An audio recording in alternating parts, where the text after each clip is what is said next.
What's up, everybody? Welcome back to the channel, and here is my second addition to my going back to the basics series, if you will. And this goes back to that scouting video that I did last week, maybe the week before. I'm not 100% sure when I'm going to post this quite yet, but today we're just going to do, as you can tell by the title, depth chart. And I'm going to go down to the basics. I know I've done a video including the depth chart before, but it was in a video with multiple other things, and I just want people who have questions about the depth chart to be able to just find this video, not have to look through anything else, or maybe get confused by a different video title and think that I don't have something covering this when I do. So I'm just going to redo it, nothing but depth chart, and then I'm also going to show you guys the depth chart breakdown on some of the special team stuff. So that's something that it's sort of easy to tell that there's backups in, but who exactly is it that's in there? I got that for you guys as well. So without further ado, let's get right into it. So a lot of you guys probably have seen this screen, the adjust lineup screen. This is a decent spot to make quick adjustments to your depth chart, but I don't like to use this one. I like to go back, go down to manage roster, and go to the actual depth chart, because this is where you can set not only your starters, but your backups, your backups, so on and so forth. Now, a lot of this stuff is going to be very simple, so this is probably going to be a quick video, but there are some things that you have to pay attention to when it comes to certain position groups, so that way you know what you're getting into when you get to the field. So first, obviously quarterback, very self-explanatory. Starting quarterback, backup quarterback, so on. And now we're at the halfback position. Now, this is the first area where we're going to have to sort of intertwine with some of the specialty depth chart positions. So the starting halfback is only one of the 3 different legs of your starting halfback, depending on the package that you're in. The majority of your basic packages, like your single back set, your I formations, you're going to have some I forms that are more of a power look, and you can tell this by looking at the formation subs, which that's a whole different video. But the formation subs, and you'll see when your running back comes in, why is the other guy in? Well, I'm here to tell you. So your starting halfback is going to be your primary plays. A good chunk of your shotgun, your single back, your split back, your offset eyes, and your I formation. So anytime that you have a normal look to your offense, chances are your starting halfback here is going to be in the game. Now, when you are in shotgun, though, you will have formations that require a third down running back or a receiving back. For examples purposes, I'm going to show you the formation screens in here so you can see the differences, but I'm not going to go into depth with the formation subs. Okay, so that's a whole different thing. And yeah, so this is just depth chart. I'm just going to use it to show you guys. So first we're going to do is we're going to mix things up. We're going to put Cam Akers as a starting halfback.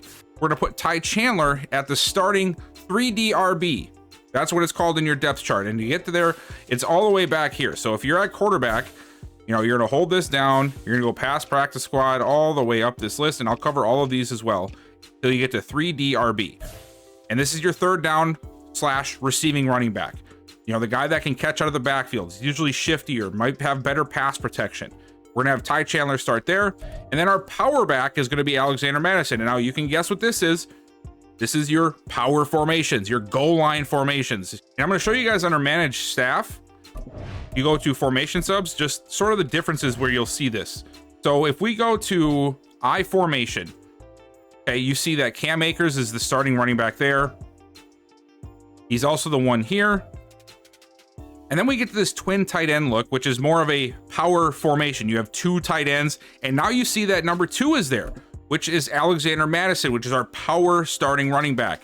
So even though Cam Akers is a starting running back, because Madison is the starting power back, and this is a power formation, he is the guy that will be in this formation regardless if he is listed as the starting power halfback.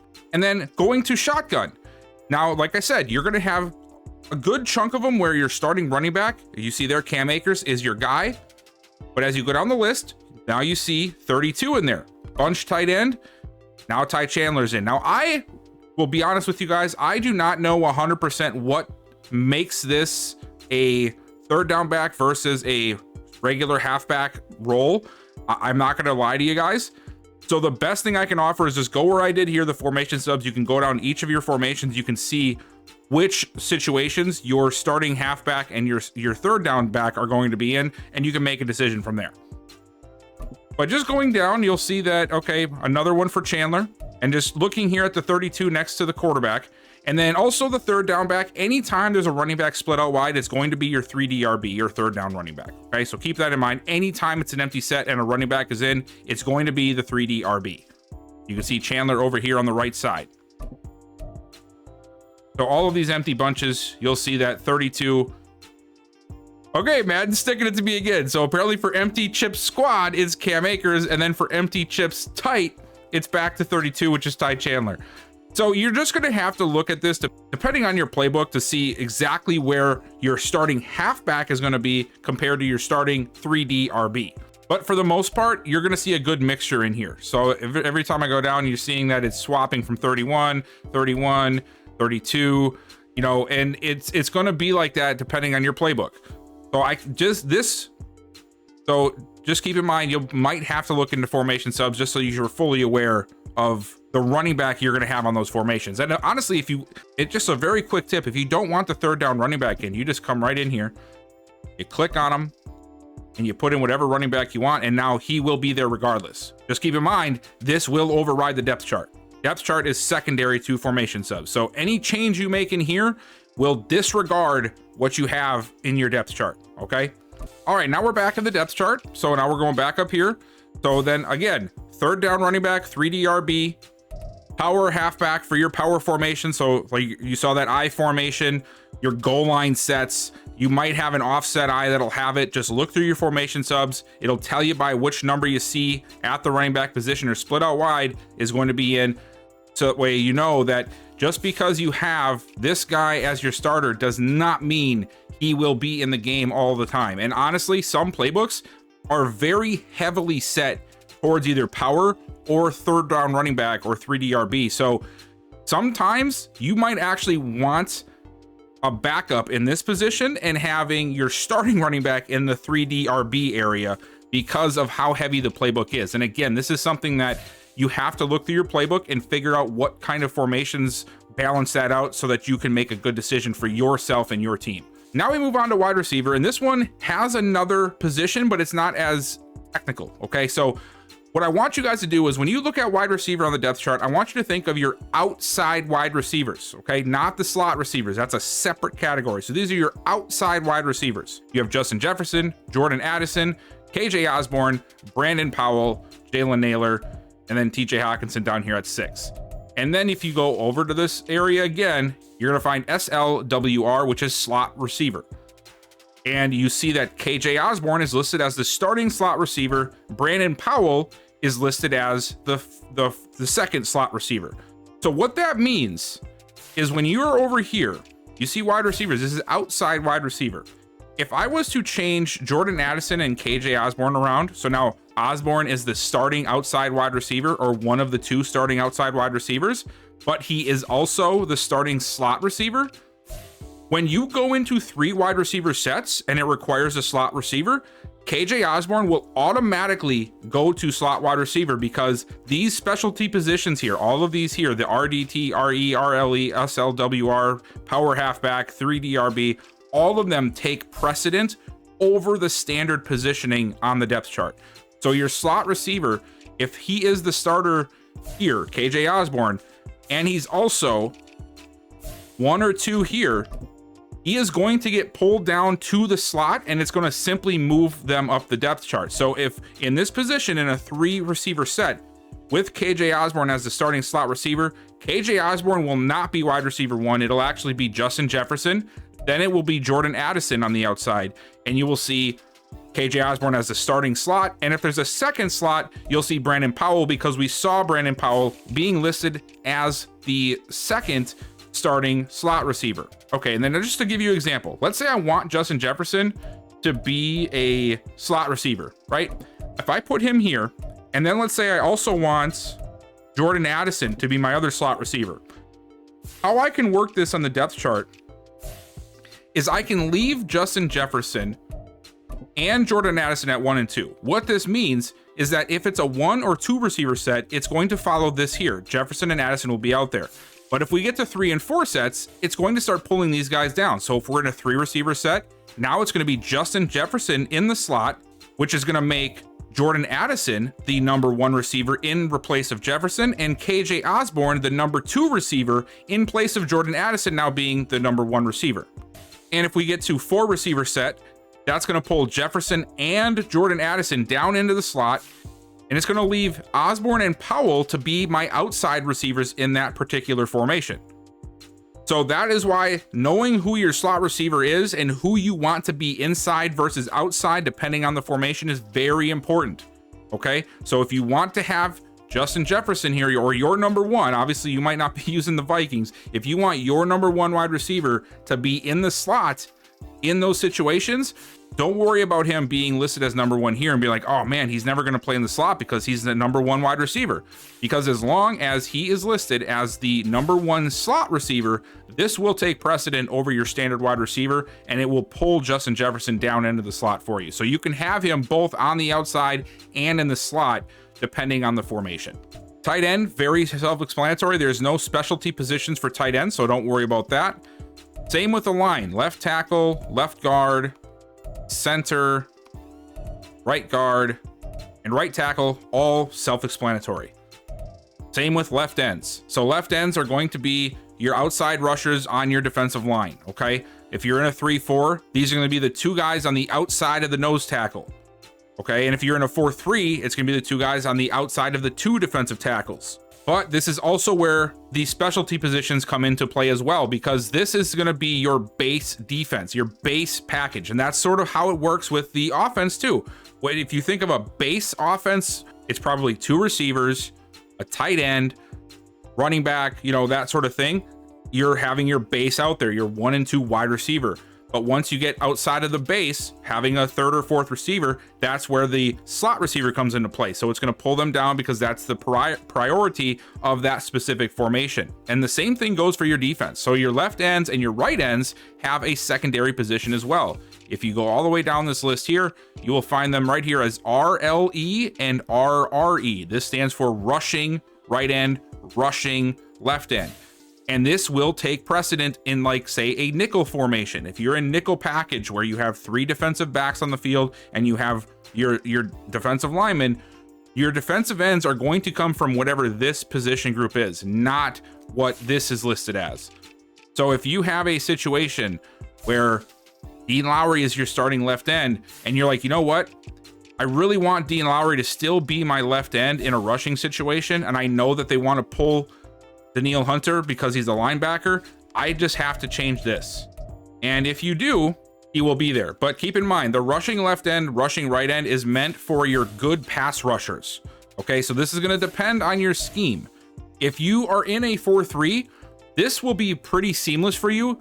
You might have to change if your right end plays left end or if your left end plays right end in the depth chart, but for the most part, you will have the same people in these categories. However, if you're playing a 3-4 like the Vikings do, and remember, that is when your guys are standing up and your pass rushers are coming from those outside linebacker positions, those guys are actually more prepared to play from a rush left end position or rush right end position, because now that transforms the defensive front into a 4 front or sometimes a 3 front, but it means that they are meant to rush the passer. It's not something where it's your base set. So rush left end, rush right end is your pass rushers. So 4-3, you use the same guys, your right end and left end. If you're in a 3-4, you're going to want to use your outside linebackers that are good at rushing the passer. And again, this will take precedent over your base set. And the same goes for your defensive tackles. So your defensive tackles work just like they look here. 1, 2. If you have a 4-3, both of these guys will play. It'll be Harrison Phillips and Jaquelin Roy. If you're playing a 3-4, it's just Harrison Phillips playing at the nose tackle or defensive tackle in the middle, and Roy would be his backup. And then the same goes for your rush defensive tackle. This is going to override your defensive tackle depth chart situation when it's like a nickel or dime package, where it is meant more so for pass coverage and pass rushing than it is for run stopping and base play.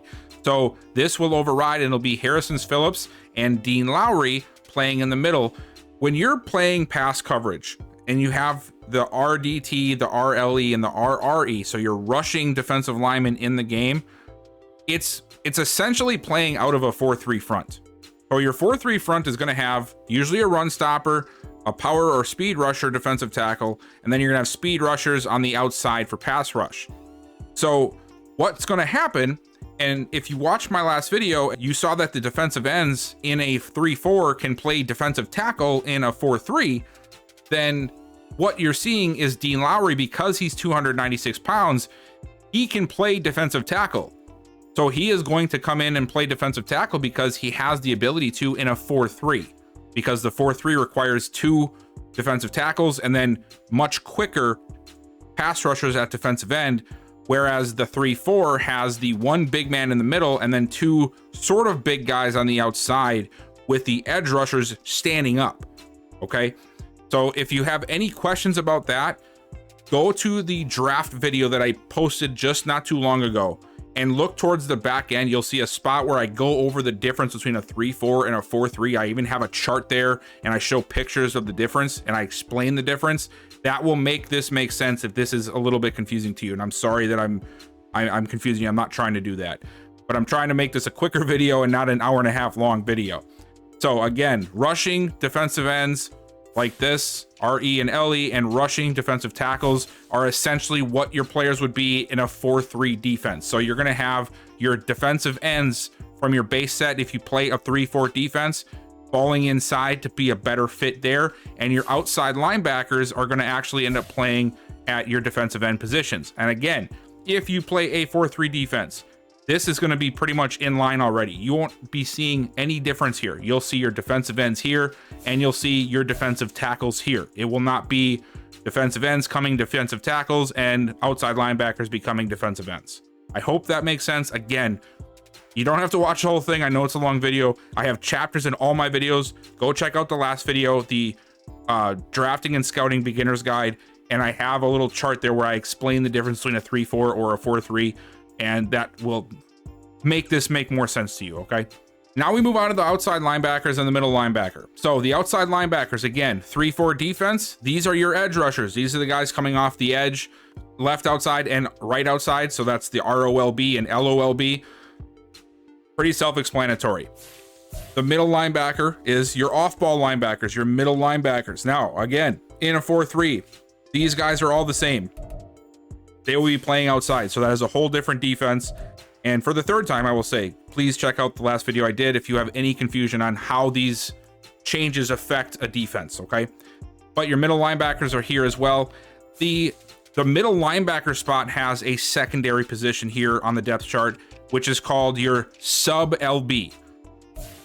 And this is going to be the linebackers that play in nickel sets or dime sets. So anytime you're not running your base defense, you have a nickel, like 3 corners or 4 corners on the field. This is the linebacking core it's going to take, because usually you only have max of 2 linebackers on the field at that time.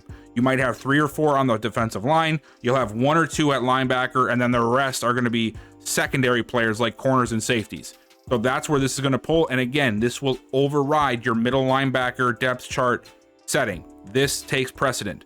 Sub linebacker, number 1 and number 2. It's going to pull it right in order. So if you have 1 linebacker on the field, like you'll see in dime packages sometimes, it's going to be only Jordan Hicks. And if you have, say, a base nickel set where it's 2 linebackers, you'll have Jordan Hicks and Ivan Pace Jr. on the field in those situations. And then we get to the corners. And the corners, luckily, are the same setup as the receivers. These are your outside corners. Murphy, Blackman, Evans, Booth, Thompson. Outside corners. There is also, just like wide receiver, an SLCB for slot corner. And again, this is for nickel or dime packages. It's going to start pulling players in.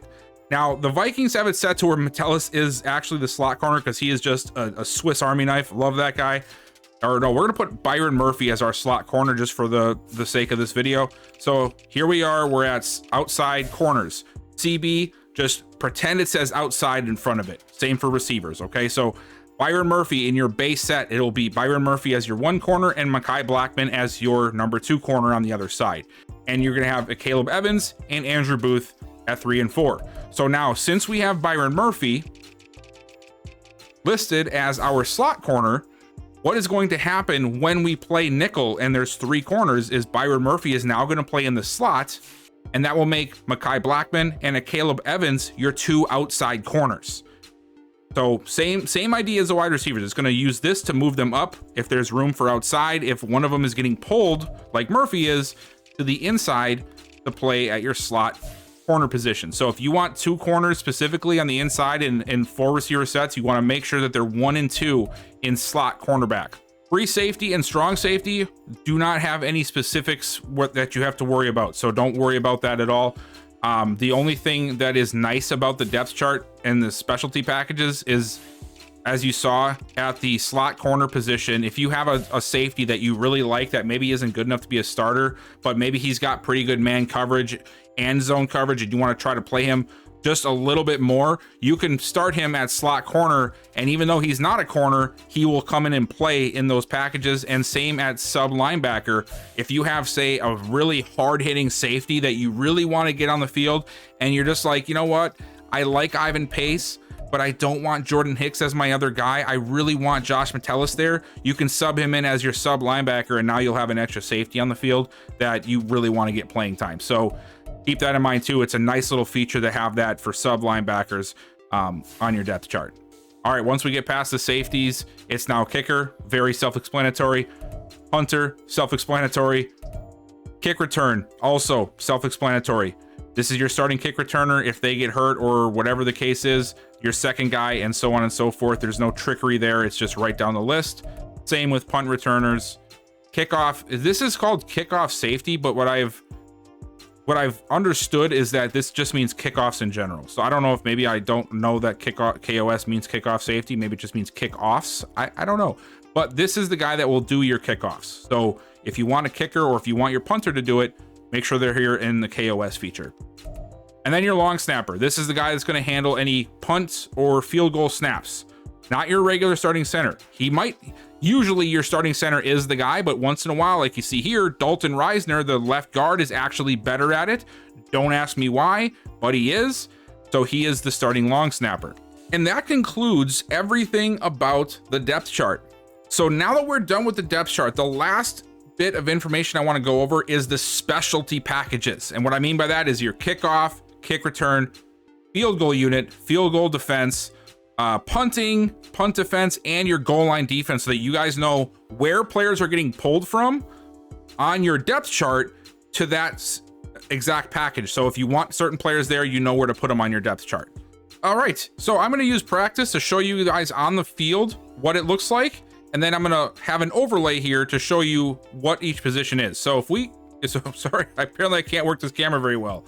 All right, so I'm going to start from left over here, and I'm going to go right down the list all the way down to the end. So here is what the lineup looks like if we are just looking at what position groups are in these positions. And yes, I have tested this, so I can tell you that this is exactly how the layout is. From left to right, it's your third corner, fourth wide receiver, second left outside linebacker, second strong safety, second middle linebacker, then there's the ball. And then on the other side, you have your second right outside linebacker, second halfback, third strong safety, second free safety, and your fourth corner. And obviously you can't forget the kicker down below. And now let's look at kick return. So now we're on the Bears side here for the kick return. You have this group up in the front, you have these two in the back here, and then you have your kick returner. So here's what that looks like if you, well, have a graphic.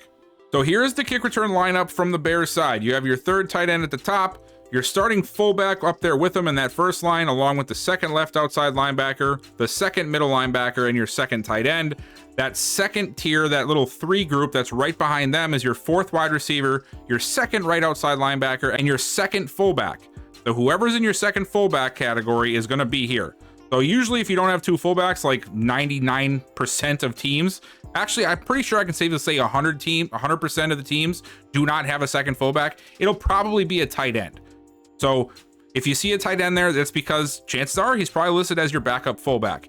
And now we get back to the kick returners themselves. So that last line of defense before your starting kick returner at the bottom is your second kick returner to the left and your starting punt returner to the right. And now we're on to everybody's favorite thing to do in this game, and that is punt the football, right? I know. But for your punt lineup, if you are interested to know who your gunners are or who's behind there, here is the lineup for that.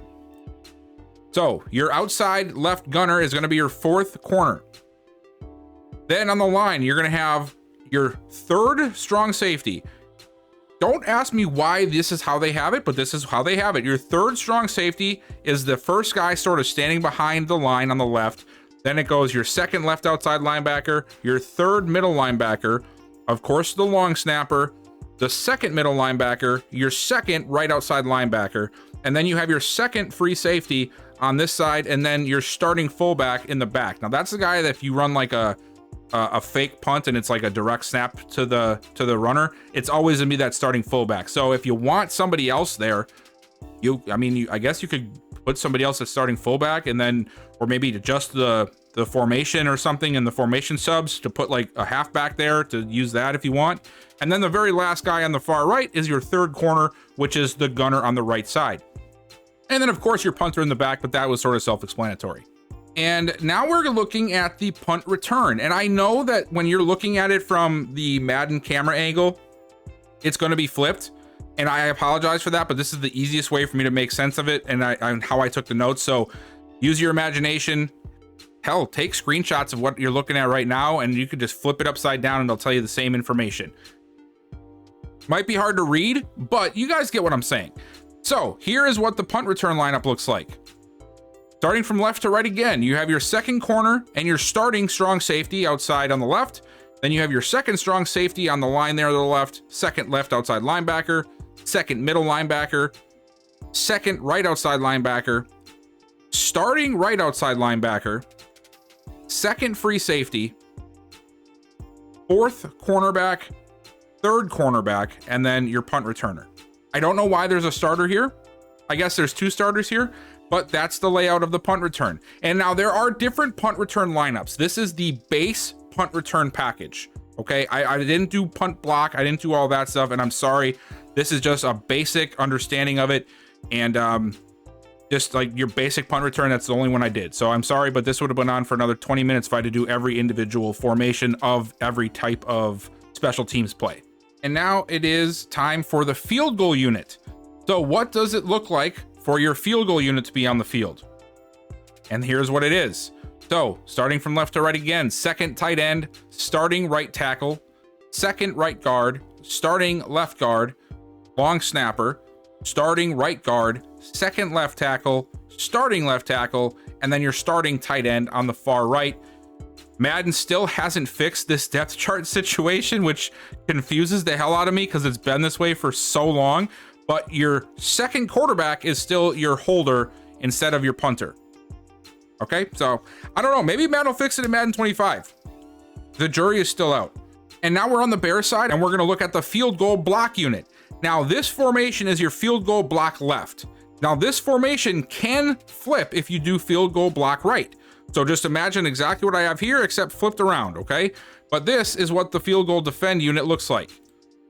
So from the left to the right, third corner, starting free safety, second right outside linebacker, second left end. And now you can see why they're all starting over there and why it would be flipped, because all your starters for the block side are out there. Your starting defensive tackle, starting left end, starting right end, starting right outside linebacker, starting strong safety, and then you have a fourth corner on the outside. And then the very back there, the guy that's always standing in the middle, that is your starting middle linebacker. And now, like I said, if you're running a field goal block right, imagine this formation, but flipped. Your starters are then going to be on the left side of this formation, because you have to think, Madden likes to decide when it's looking from the defensive side and when it's looking from the offensive side for play art. Don't ask me why, it just does.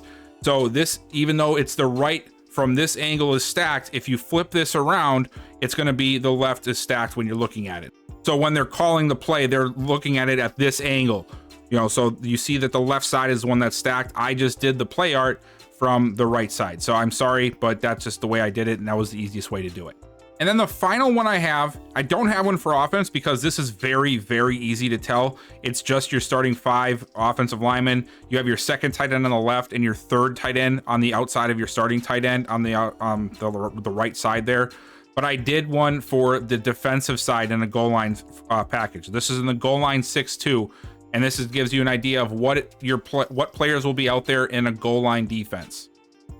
So you have your second strong safety on the far left, starting strong safety, starting left outside linebacker, starting left end, starting defensive tackle, second defensive tackle, starting right end, starting right outside linebacker, starting free safety, and then behind them at the linebacker level, it's your starter on the left and your second linebacker on the right. Now this, again, similar to the field goal situation, if for whatever reason the Vikings come out and they flip this whole formation around to where this is the strong end, then you'll see that will flip too, where you'll see where these outside guys here with the Bears would be over on this side instead of lined up the way they are. So again, it's one that can flip depending on the offense. And there you have it, guys. That is the entirety of the depth chart. This one probably was a little bit longer than what you'll find elsewhere on YouTube, but I don't know when to shut up, and I like to explain things more than I need to. Shoot me, sorry. But that hopefully should help you guys understand a little bit more of what the depth chart does and how you can manipulate it to your advantage.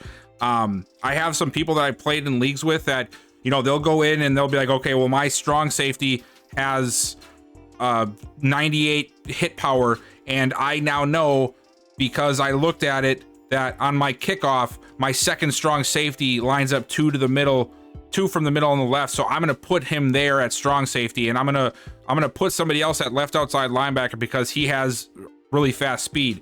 So you can start to sort of make your formations and your depth chart the way you want it to be. And if you have certain players you want to get exposure on special teams for potential blocks, big hits on returns, whatever the case is, now you should have the tools with the stuff that I gave you today to sort of make it work. So I hope that this has helped you guys understand the depth chart just a little bit better and help improve your enjoyment of the game. Keep an eye out for more videos like this to be coming out here in the near future, like formation subs that I just mentioned. Probably gonna be doing another top 5 rebuild. Probably gonna be doing another top 5 rebuild video. And I also have plans still for the progression system of video, and there's gonna be quite a few. So if you are new to Madden, if you are, you know, maybe new to football, hit that like button, hit that subscribe button, because there will be plenty of more of these introductional videos coming out to just introduce you to the game and not more of the advanced stuff that you see everywhere else. And turn on that notification bell so you know when those videos do drop, and I will see you guys next time.